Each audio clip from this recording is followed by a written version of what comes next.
Namo Aditapha. Thanks so much for joining me for our daily practice check-in. Listen, listen, listen. This beautiful sound calls us back to our true home.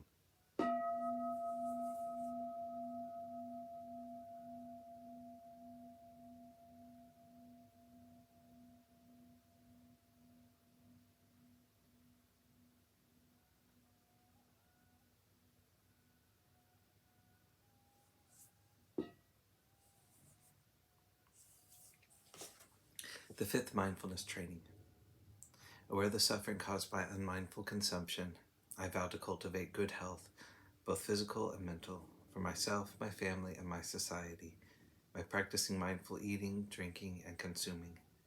I will ingest only items that preserve peace, well-being, and joy in my body and my consciousness, and in the collective body and consciousness of my family and society. I'm determined not to use alcohol or any other items that contain toxins, such as certain TV programs, magazines, books, films, and conversations. I'm aware that to damage my body or my consciousness with these poisons is to betray my ancestors, my parents, my society, and future generations. I will work to transform violence, fear, anger, and confusion in myself and in society by practicing a diet for myself and for society. I understand that a proper diet is crucial for self-transformation and the transformation of society.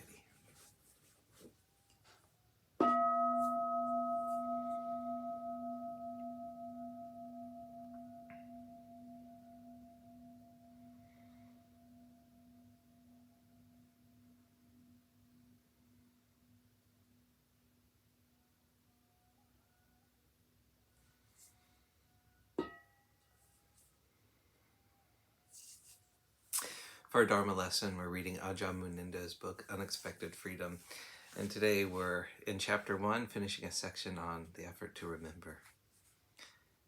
It was not for another 7 years, until wrapped in a blanket during a winter retreat in England, that I was able to acknowledge more fully the relevance of what Ajahn Tate had said that evening. After that conversation, I had fallen into hell. The profound, amazing experience I had had during that evening had soon been followed by horrendously unpleasant mind states, indescribably terrible states of self-doubt. This is why I often speak about how important it is to prepare oneself properly for practice. At that time, I hadn't long been off the hippie trail. Only a few months before my time with Ajahn Tate, I had left the commune in which I'd been living and had hitchhiked across the Australian desert.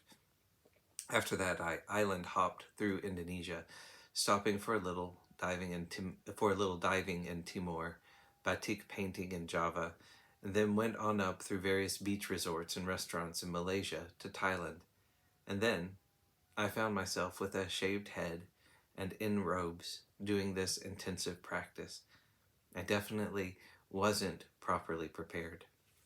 Thanks to Ajahn Tate's loving kindness and consistent caring attention, I survived those very unpleasant states, but it was about 7 years before I was able more fully to appreciate what he'd told me on that occasion. Now, I encourage people to make this effort to remember. Sometimes, when we forget what we have learned, we can devalue experiences that we've had, effort we've made, insights that have arisen. Ajahn Chah had an image for this. He'd say, these moments of mindfulness and understanding are like drips of water coming out of the tap. In the beginning, it's a drip, drip, drip, with big gaps between the drips. If we're heedless during those gaps, if we're caught up in our thinking, caught up in the content of our mind and the sensations we are experiencing, we can think that our mindful moments were invalid or dismiss them as accidents. But Ajahn Chah said, little by little, with consistent effort, these moments become drip, drip, drip, then drip, drip, drip, and then they become a stream. With constant effort, you enter a continuous stream of mindfulness. The moments themselves are the same, but they're uninterrupted. We forget, but the good news is that we can remember. We sit in formal meditation, gathering our heart and mind together, and we settle into stillness.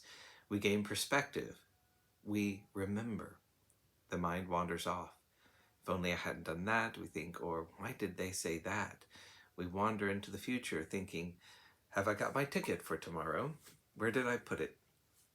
We get caught up, we get lost, but then we remember because our hearts are committed to remembering. If we simply remember, that's good. But if we come in with some sort of judgment and say, I shouldn't have forgotten, my practice is hopeless, then we've lost it again. Remembering is the point. We don't need to dwell on our forgetting.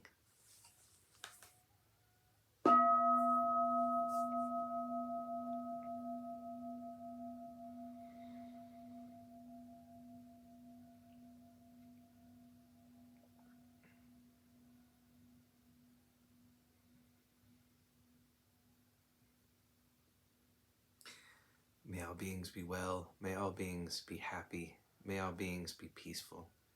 Namo Adida Phat.